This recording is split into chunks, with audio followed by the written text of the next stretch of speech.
Hello, and again, welcome to Bit Depth. I'm Santiago Ramones. Sitting across from me is Ciara Reese. Do you mind me saying your last name? Is that okay? Reese. Okay. Yeah. Okay.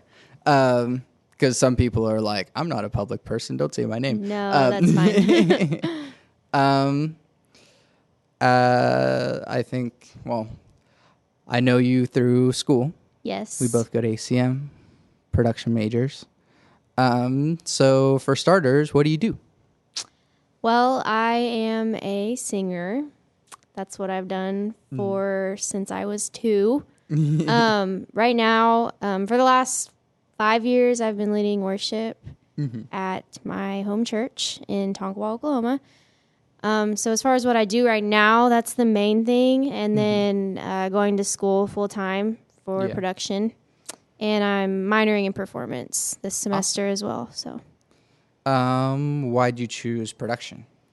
I chose production because I wanted to be able to have the skills to like create my own music myself. I didn't want to have to depend on other people. Yeah. I wanted to know how to create my own music.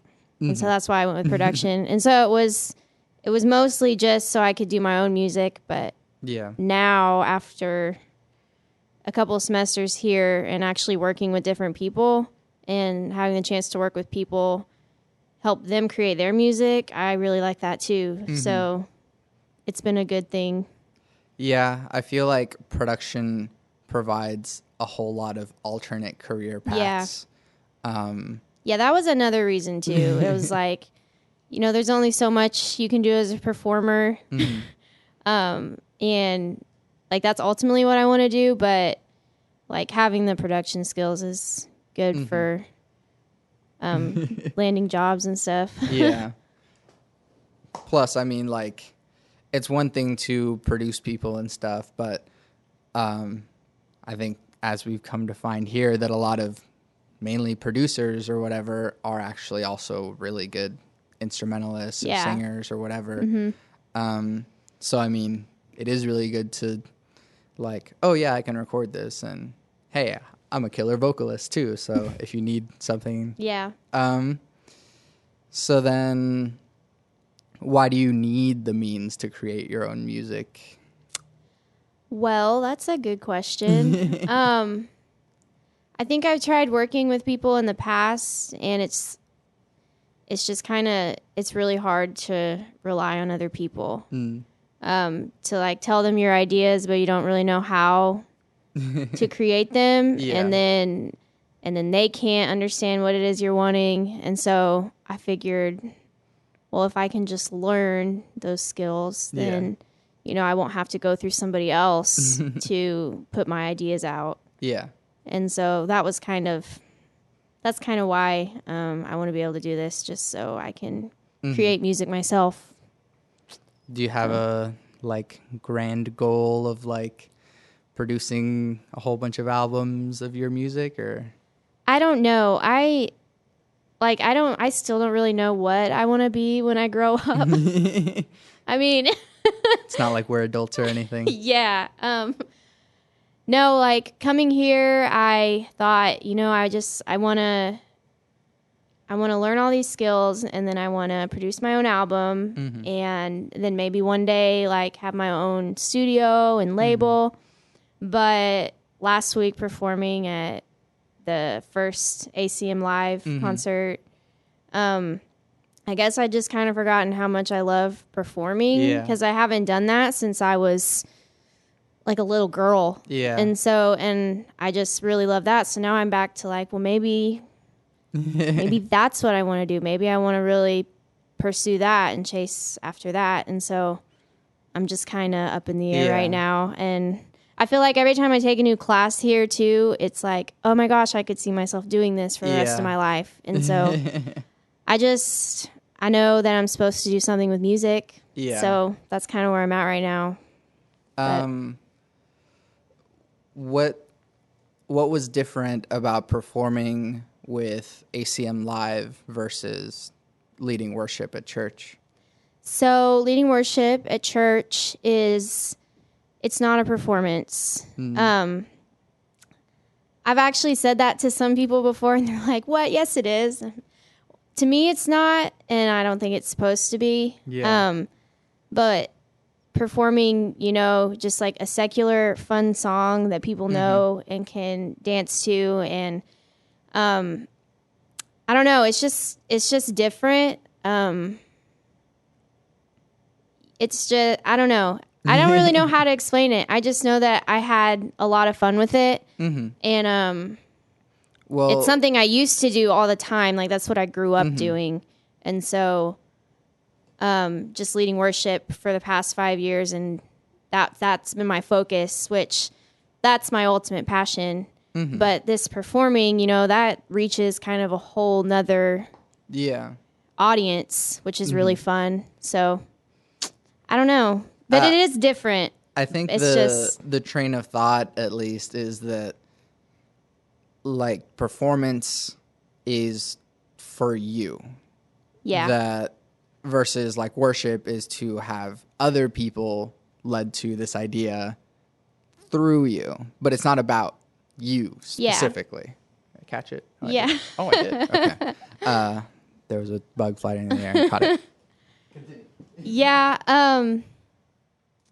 Yeah. So the whole thing with like worship not being about you, like our idea behind it is that, you know, we sing, we play for an audience of one. And it is really hard to keep that same mindset just during like a performance of a secular song, because you are trying to put on a show for people. But I really think it's just who you give the credit to at the end of the day. And so I wouldn't say that the performing is like more about me. I mean, it is on the surface, but it's still my aim to make it about God. So does that make sense? That's kind of where I come from on that. Yeah. But it is difficult, because I remember after the show thinking, you know, how great I felt, because like, man, I did a good job and that was fun. And then having to remind myself, you know, like why I even do what I do to begin with. So you keep mentioning how like you used to perform a whole lot. Yeah. Like, what did you do before? Well, I was a pageant kid. My mom had me in pageants. That's cool. Yeah, it was not like Toddlers and Tiaras, though. Sure. I promise you. It was not like that. But I really do think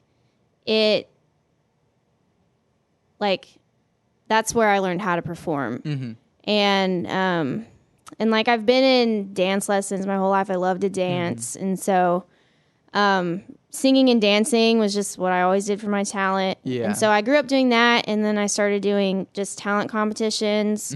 It's like this American Kids chain. I don't know if you've heard of that. It's like around this area, Oklahoma, Kansas type deal, Missouri.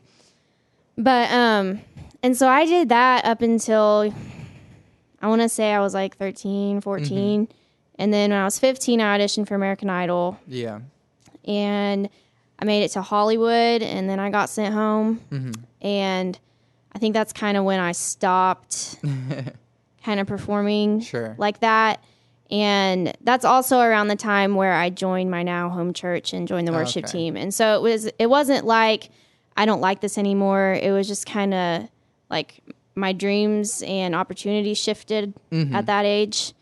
And that's just what I've been doing. Yeah. And so, but yeah, I grew up singing and dancing, doing pageants, which was really good for, I mean, I think pageants are good for little girls' confidence, but they get painted pretty bad on Toddlers and Tiaras. But I mean, from the point of view that is just like, I don't know anything about it. Yeah. I mean, did you want to do it? Yeah. No, I loved them. I just get skeptical now watching the show. I'm like, surely we were not like that. And we weren't. But it was more of like I just love to perform. And so, I mean, being able to sing, you know, do 2 or 3 different performances at every pageant. And I mean, that was why I did it, was for the talent portion of it. Yeah. I loved it. I mean, that's what I did. I didn't do sports. I did. I performed. So, and so what from that do you think you like still keep in how you perform now, or even how you lead worship now? yeah. So I will say that after doing that for so long, I don't really get stage fright anymore. I don't get nervous when it comes to singing or performing. Sure. Like I don't get nervous about forgetting words or or anything like that, Yeah. or even like messing up the melody or the Sure. like. I'm pretty confident in just in how I deliver a Sure. performance, and with worship, like getting up to lead the congregation. I mean that's even like there's no nerves with that at all. But so I think it helped with that.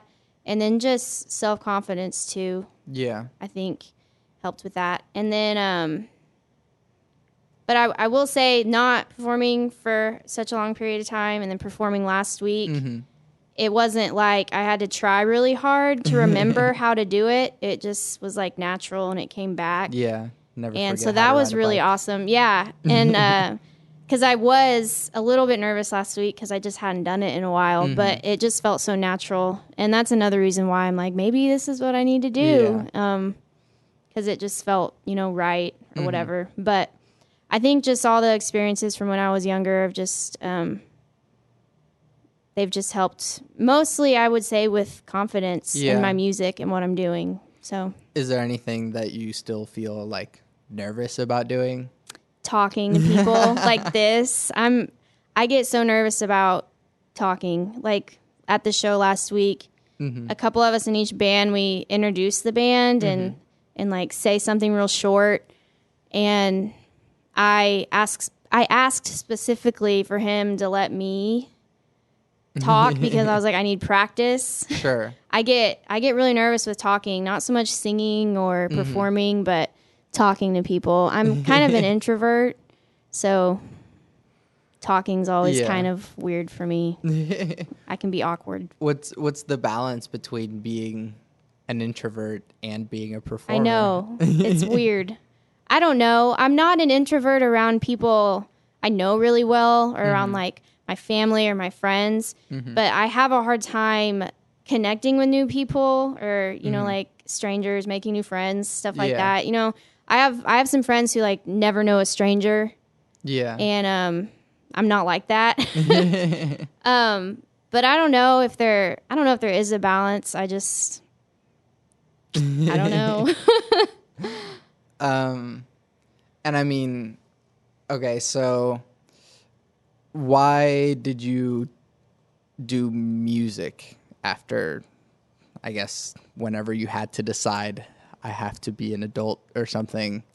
Oh, yeah. Well, I first went to Northern Oklahoma College in Tonkawa, my hometown, after I graduated high school.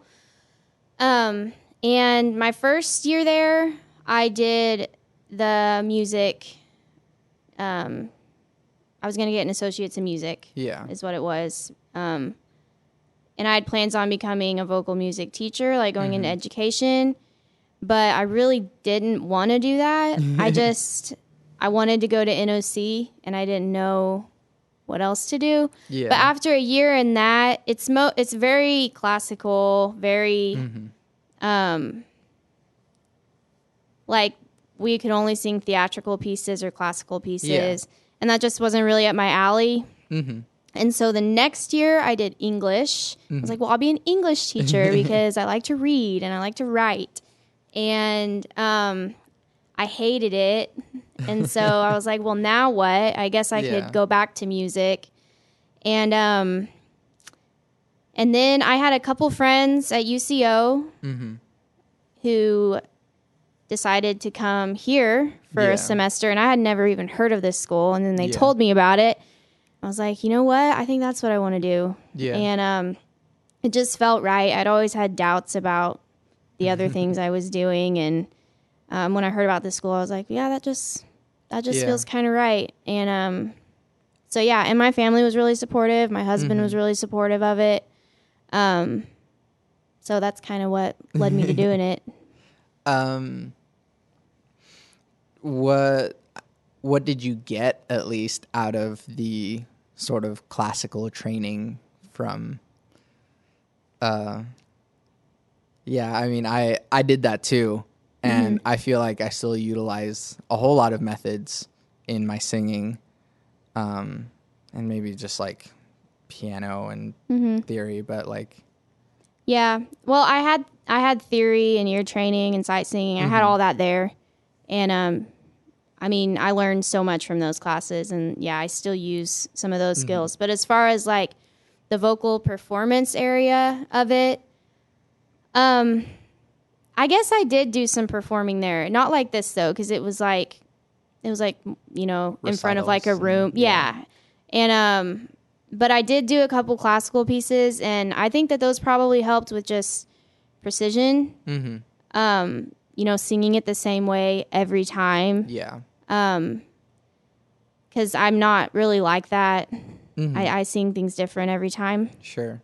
So that helped with that. And then also, I don't know, learning a language piece. Yeah. I feel like that's really good for, I don't know, it's harder than learning a piece in English. Yeah. So stuff like that. I'd actually been in voice lessons since I was 6 or 7 with the lady who I was in voice with in college. Oh, okay. And so, I mean, she's been my vocal coach since I was young. Yeah. And so, I don't know if I really learned anything vocally during that year that, you know, she hadn't already been working on with me forever. But I think it just makes you, I don't know, I had to try harder than with like just a secular song that everybody knows. With a classical piece or a theatrical piece, I had to try harder. So that's probably what was most beneficial out of that for me. What was, I mean, what's the piece that every girl sings? O mio Babino, I think, is the... I didn't sing that. Okay, oh. That's like... I'm trying to think of even what I sang, and I don't think I could tell you. Well, anyways. But, yeah. How has, like, you mentioned that, like, your family and your husband were supportive about, like, choosing music. Like, has it always been, like, a concern of theirs to, like, oh man, like, what are we gonna do with this, like, musician daughter or something?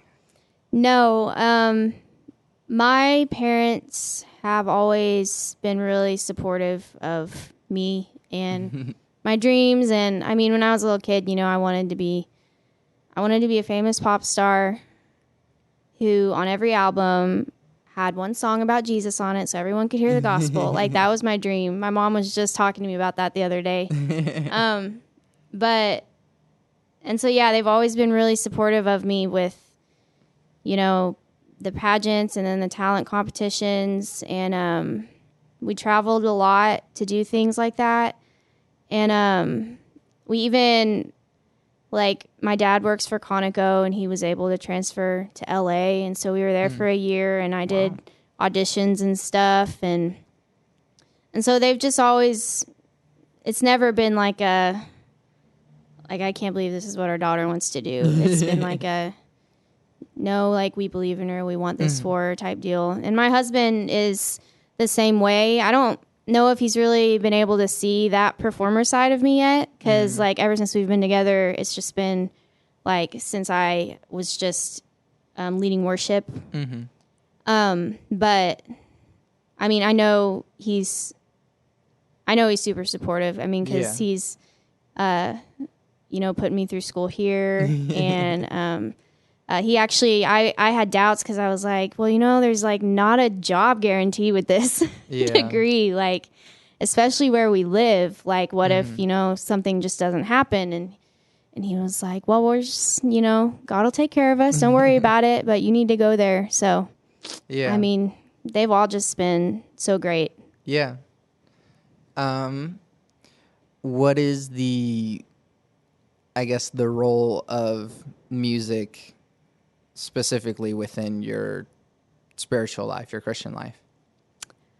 What is the role of music? Well, the Psalms, there's so many Psalms that talk about singing to the Lord a new song. Mm-hmm. And so with my music, when I step up to lead worship on Sunday mornings, it's, I want to sing a new song to the Lord. And every time we open our mouths, it's a new song to Him. Mm-hmm. And so with my music, I mean, it's just a prayer of mine that the songs that He gives me would be songs from His heart. Mm-hmm. And that's just where I want my music to come from. Because one day, like, all of creation is going to sing His praises. And so if I can do that right now, then I'm going to use my talents and my abilities rightly. Sure. And so that's why my music is important. Yeah. As far as like with my Christianity and beliefs. Yeah. How do you, like, I guess, balance that with, like, secular music? So I've started listening to a lot more secular music since coming to school here. Because, I don't know, I just kind of gotten into, like, this box where I was like, I really just listened to, like, Christian music, worship music. And then coming here, it's like, well, there's so many other, like, genres, not even, like, topically, but just, like, musically. Yeah. And I kind of got this vision of, like, I want to take all this new stuff I'm hearing and, like, write love songs to Jesus from this, because I don't know. I mean, I think a lot of times Christian music can start to sound the same, but it's like that in every genre too when you think about it. But I don't know. I just want to be, like, creative with my music, and so as far as listening to secular music, I've started listening to a lot more, and I think it's been really good for me musically, and it's also helped me decide what I want to do as an artist with my music, what direction I want to go into, because, I don't have to just write, 10 songs on the piano. Like, I can do other things and take styles from other genres and create something new. And so I think listening to secular music is important as far as being an artist. Yeah. I do have to be careful, though, because, like, what you feed yourself, I mean, that starts to take root in your mind, and then that's what comes out eventually. And so you just have to renew your mind after some stuff, but it has been helpful, I will say. And, like, some of the songs I'm writing now, I like more because of what I've taken from things that I've heard. And so Is there room for listening to, like, I guess, just, like, to go with the farthest extreme, like, heavy metal or, like, super gangster rap, like, within a Christian context, at least, like, having that understanding? I don't know. I haven't listened to either of those really. So I don't really, just because I haven't really had an interest to. I mean, obviously I've, like, heard heavy metal before, but it's not really something I'd want to listen to again. Yeah. And it's not something I would use in my own music. Yeah. So as far as that goes, I don't know. I think what you listen to, I mean, that's between you and God. Yeah. I mean, and I just try to,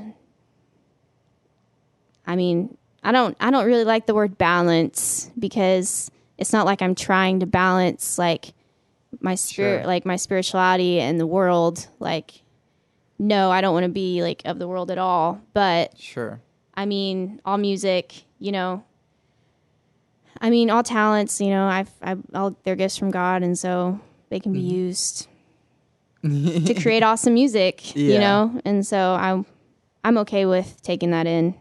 Yeah. But well, I mean, I guess speaking about the word balance, like, I mean, there is sort of you're sort of in a different world whenever you, like, go away from home, come here, and you're just in an entirely different environment. And I mean, like, how do you, I guess, balance that? Yeah. So I'm here 2 or 3 nights a week, and I stay with family.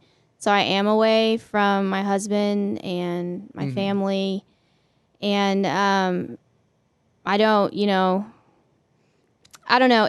It's really hard sometimes, not just because like I miss him, which that is a lot of it, but also just it is kind of like 2 separate mindsets I'm in. Like when I'm here, I'm thinking about school. When I'm home, I'm thinking about what I have to do at home and church and all this stuff.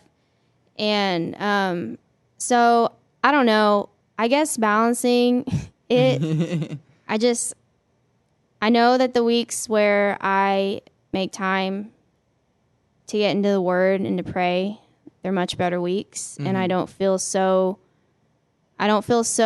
like shaken when I have to go back home or when I have to come here. That really does make a difference. I do know that Sunday nights I'm normally pretty depressed because I have to come back, and I just but then when I'm here I'm fine, you know, but it's just that leaving to come here and then going back. But I don't know, it is kind of hard too, like learning how to, it's like because I'm like independent here, and then when I get home it's like living with my husband again, and it's kind of like, oh yeah, like you're here type deal.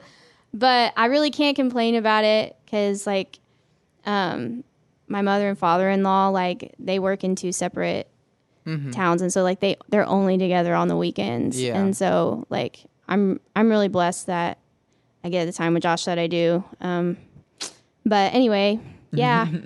So balancing it's hard, but it's worth it. Yeah. So sort of out of nowhere, I guess, but like if you were offered to sort of do, like, if you were basically offered an entire career in music, being like a singer or something, but it had to be like entirely secular, would you still do that, or does...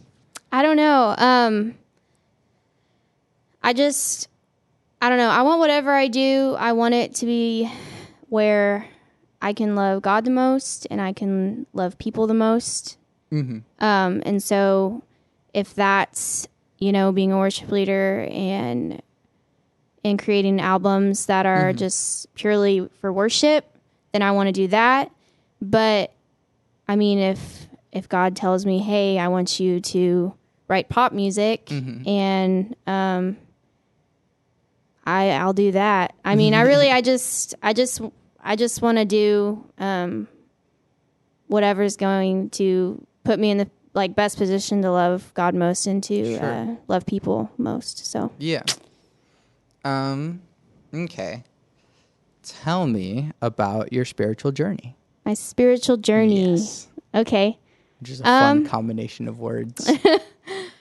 Okay. Well, I grew up in the church, Baptist church. And my parents, you know, they were really good about teaching me and my brother about the gospel. And when I was 8, I remember going to my pastor and telling him I wanted to ask Jesus into my heart. And so that's what I did. And I got baptized. But I remember a lot of my faith in Jesus and my belief in Jesus coming from this fear of going to hell. Sure. And so I remember asking, like, my mom would come in and pray with me at night, and I'd be like, I'd ask Jesus to come into my heart every night. And she's like, you don't have to keep doing that. And I would be like, well, I just want to make sure, you know?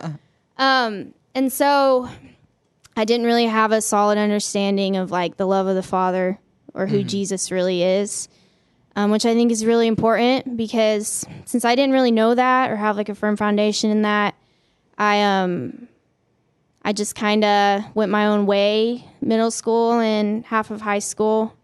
And I was like really depressed and just not a very good time in my life.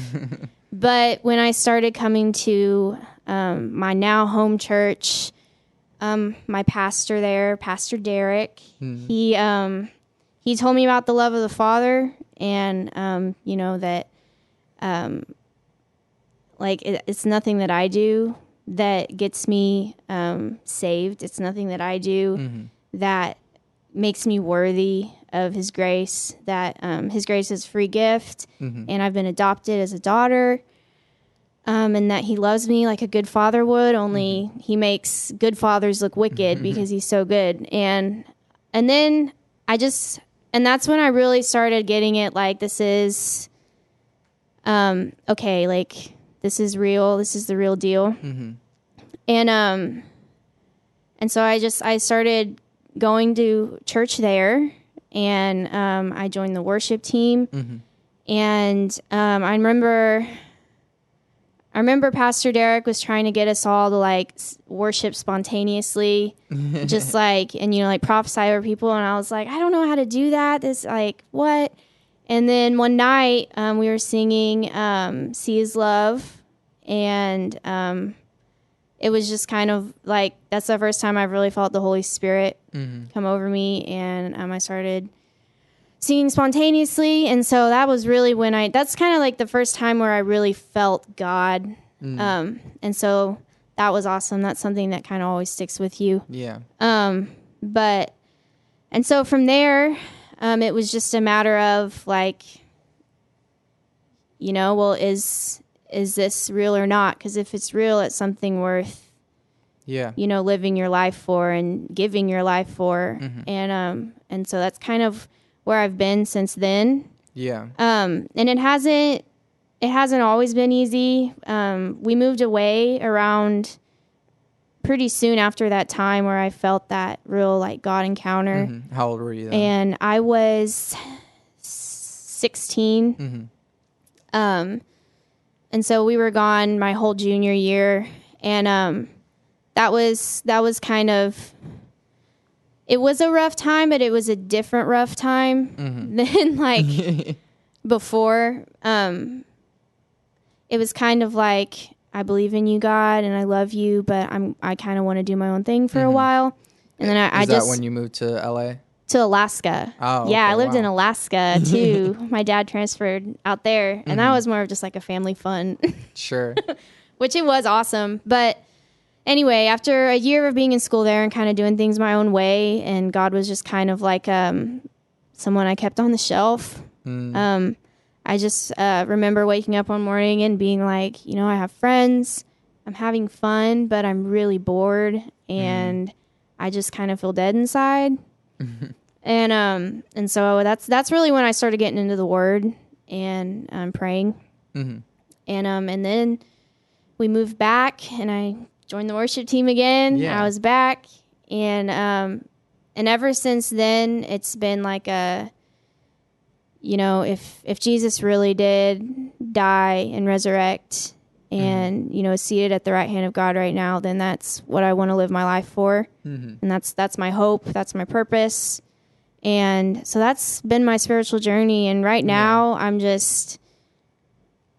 it's just like trying to make time for God every day. Yeah. And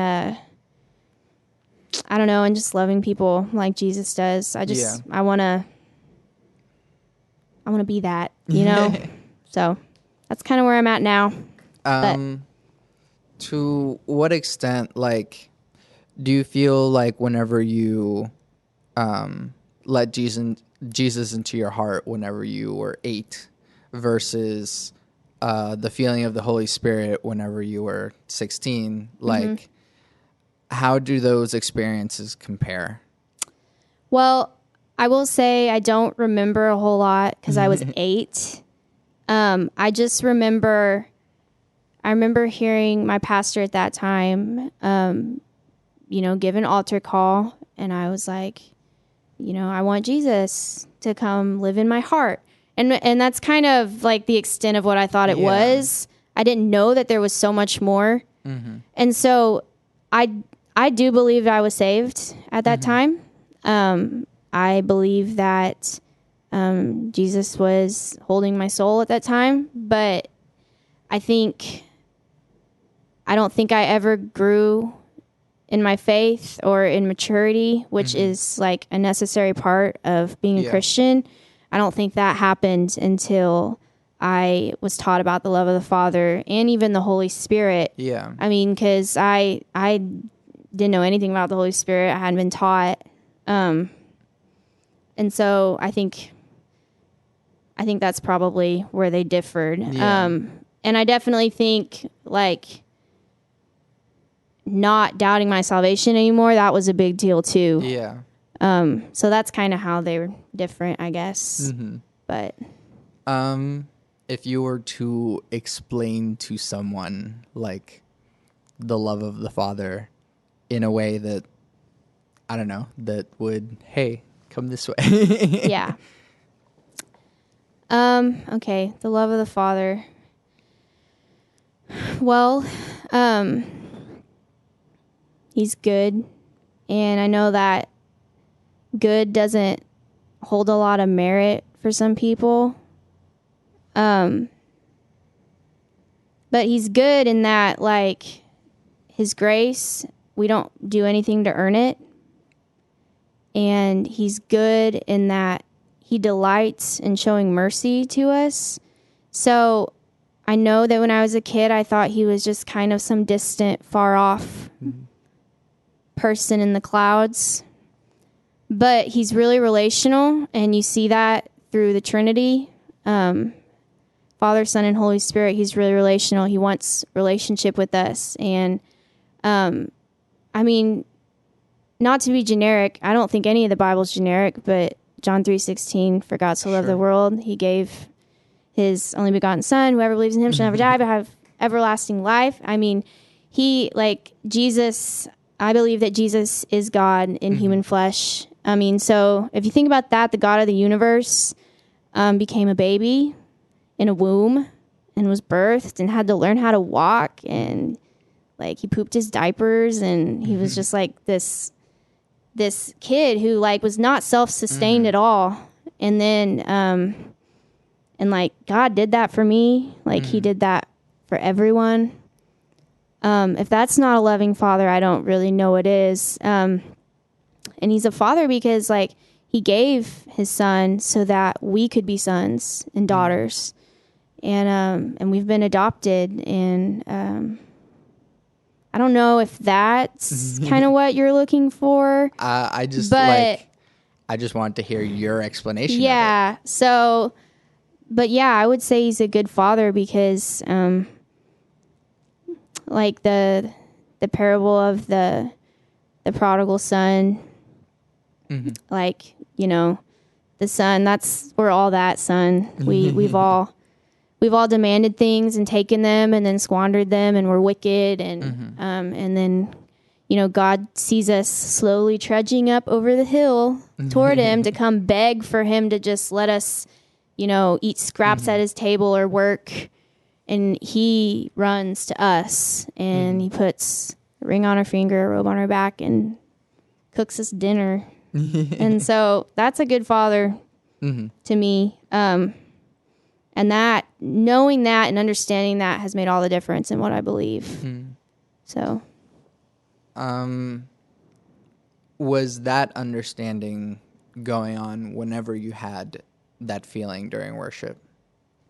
I think I had caught a glimpse of it, but it's really something that you learn more about every day, and you're kind of wowed more and more every day by it.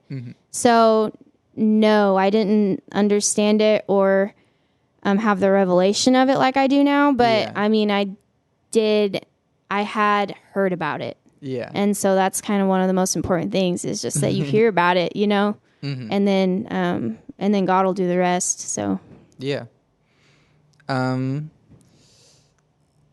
don't want you to feel like you are being attacked or anything. No, I just want it's you okay. to feel like you're just explaining yourself. So what do you have to say for those that either have turned away from God or have never known Jesus? For those who have turned away or never known Jesus, well, I think that if you have said yes to Jesus before and, laid down your life for him and asked him to be Lord of your life, which I kind of like that explanation better than asking Jesus into your heart. I think that's kind of what we used to tell kids. Sure. But it's really so much more than that. It's laying down your life for Jesus, asking him to be Lord of your life. I think if you've done that before, in Philippians, Paul says that he who began a good work in you is faithful to complete it. And I know that when I mess up, I go to that verse like, okay, well, a good work has happened in me and he's faithful to complete it. And so I think for someone who's maybe fallen away from the Lord, that's a good place to start. Like, there's, again, like with the prodigal son, he did that and he started slowly coming back and the father ran to him. And I mean, God does that with us. For someone who's never known Jesus, is that what you asked? Yes. For someone who's never known Jesus, I mean, I know it can be kind of confusing and difficult when you ask someone what they believe and they're like, well, I'm a Christian. And well, what does that mean? And sometimes it's not really clear. Yeah. I think a lot of times we don't really know what we believe.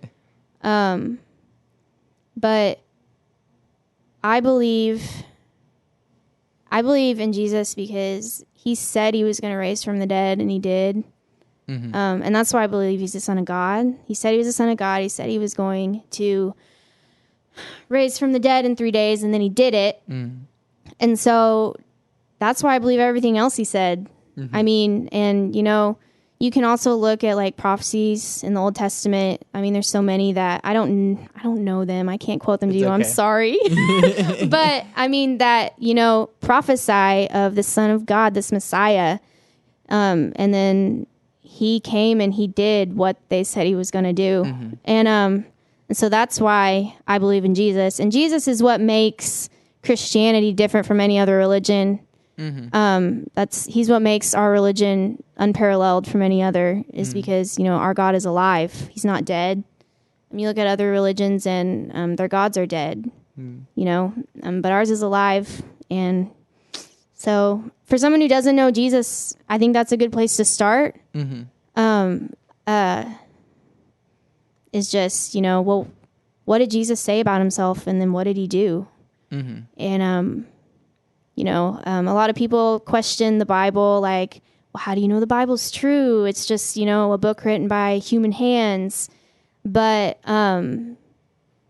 what Jesus said, like, that's why we believe the Bible. He said the Bible is the word and it's the truth. And so that's why I believe the Bible, because I believe Jesus. It's not the other way around. Yeah. So, yeah, I think I don't know if that answers your question. But, Jesus completely changed my life and turned my life around. And that's my testimony. Like, I was dead and he raised me up with him.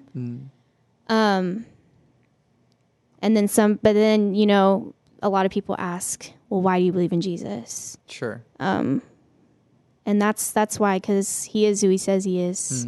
So. What is your feeling whenever these other people that are Christians or claim to be Christians that are doing bad things in his name? Bad things, and do you want to give me an example? Or like, I mean, here's a really bad example, the KKK, I guess. Yeah. So, well, I mean, I think you can look all throughout history of people who have done things in the name of God that weren't necessarily right. I mean, we stole this country in the name of God. You know what I mean? Yeah. And that is because we are fallen. We're humans. We mess up. We make mistakes. We're born wicked. And so, in a more like present time sense, I think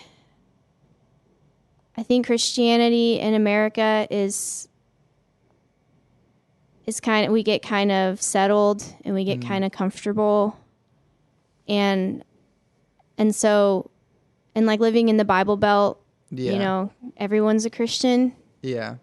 And if you ask someone what they believe, well, you know, like I believe in God. Well, what else? Well, I just believe in God.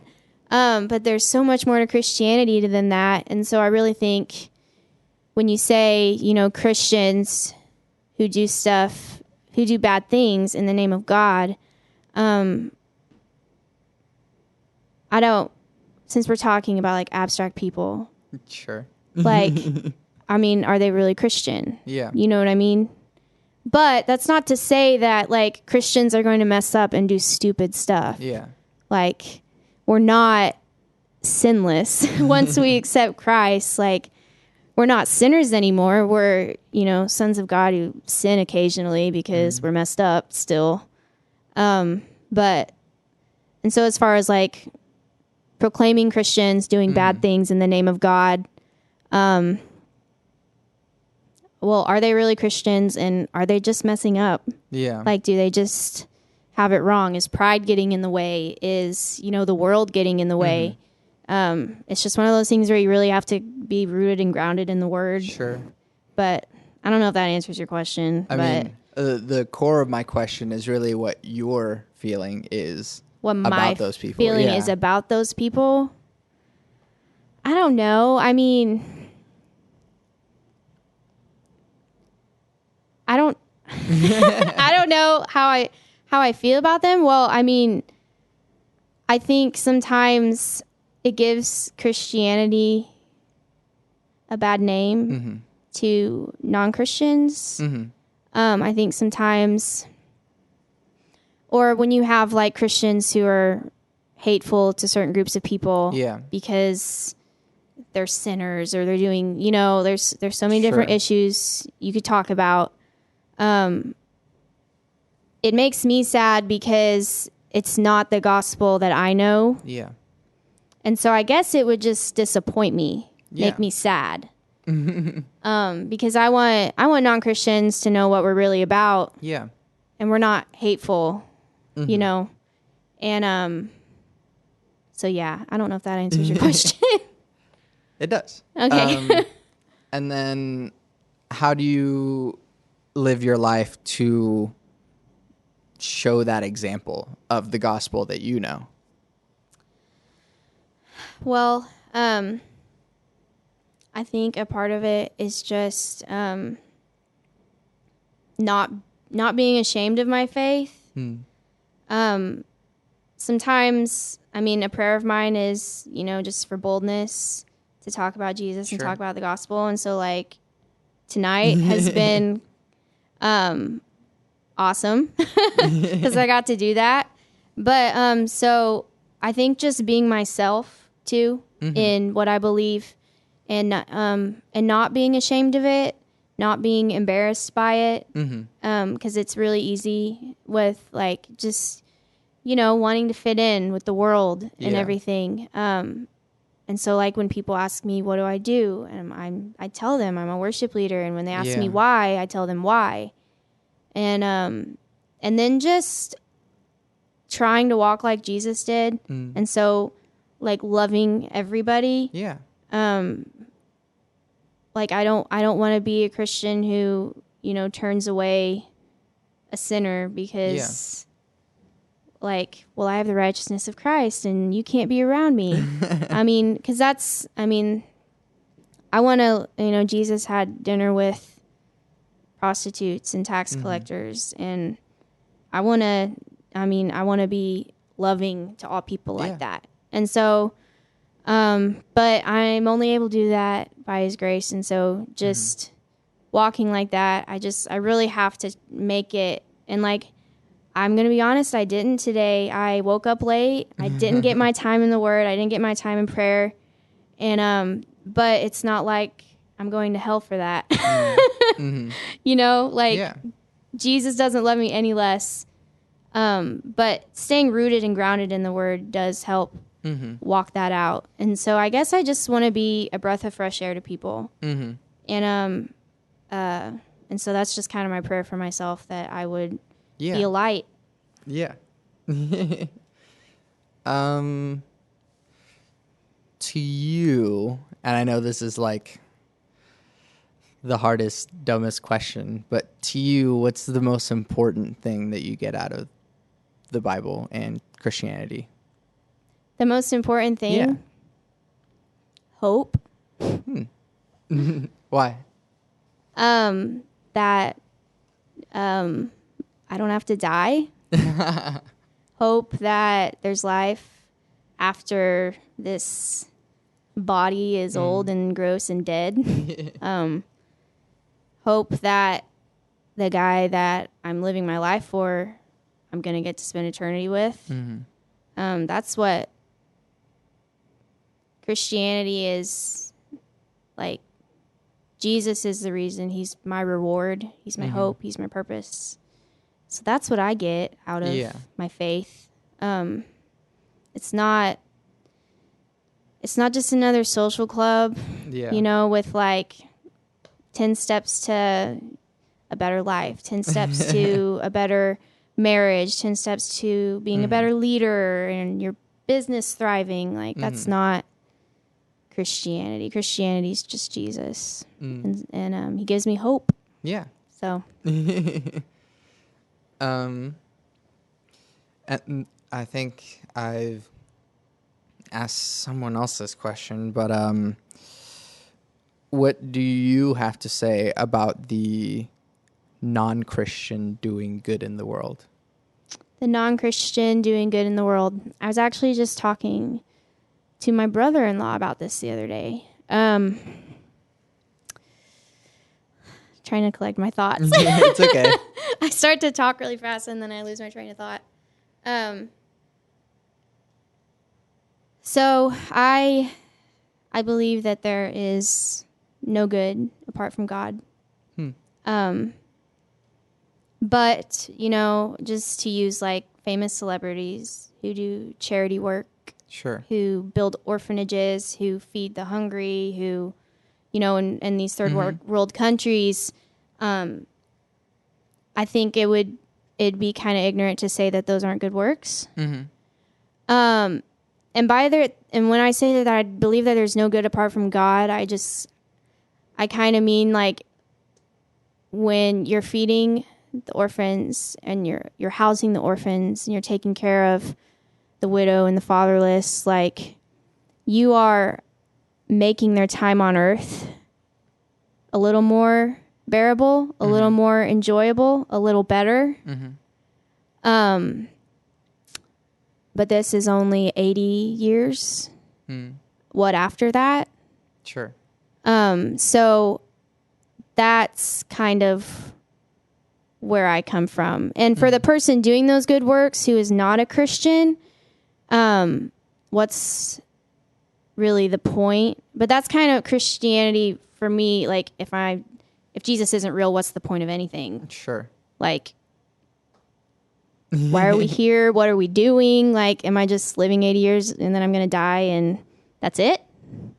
And so for someone who doesn't believe in Jesus but is doing all these good works, like, what's the point, really, when you could do anything you wanted? But that's kind of how I see it. But I'm not saying, like, I do think that they do good in the world. Like, they're helping people in this life. Yeah. But there's more to just than this life. Yeah. And that's where, like, true good is. Okay. So I don't know if that makes sense, but that's just kind of how I feel about it. Sure. No, it made sense. Okay, good. And then what is the value of people to you? the value of people to me, Yes. so valuable. Because, like I said, I'm an introvert. And so I could just, like, stay at home and, read or watch TV or just do my own thing. But you get really sad after a while of doing that.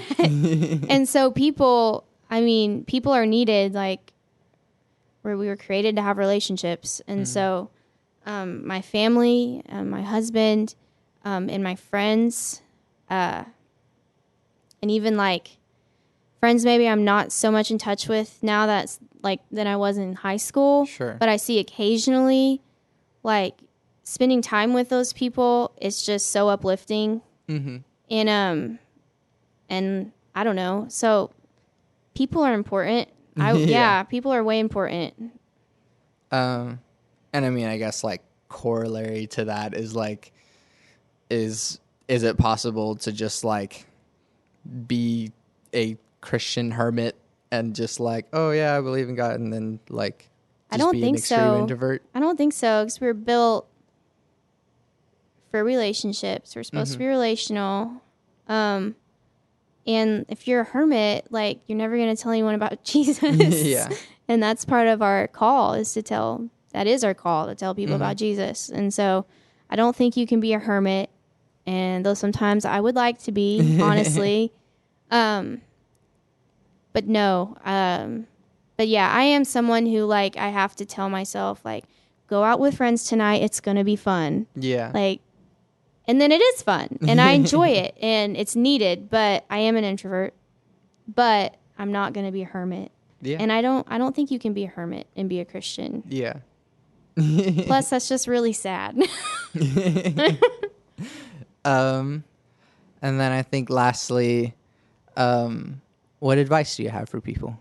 What advice do I have for people? Yeah. Gosh, I don't know. I would say, well, okay, I'm going to give advice that I would give to my middle school and high school girls and our youth. Sure. And that is to find your identity in Christ. Because everybody's got an identity crisis.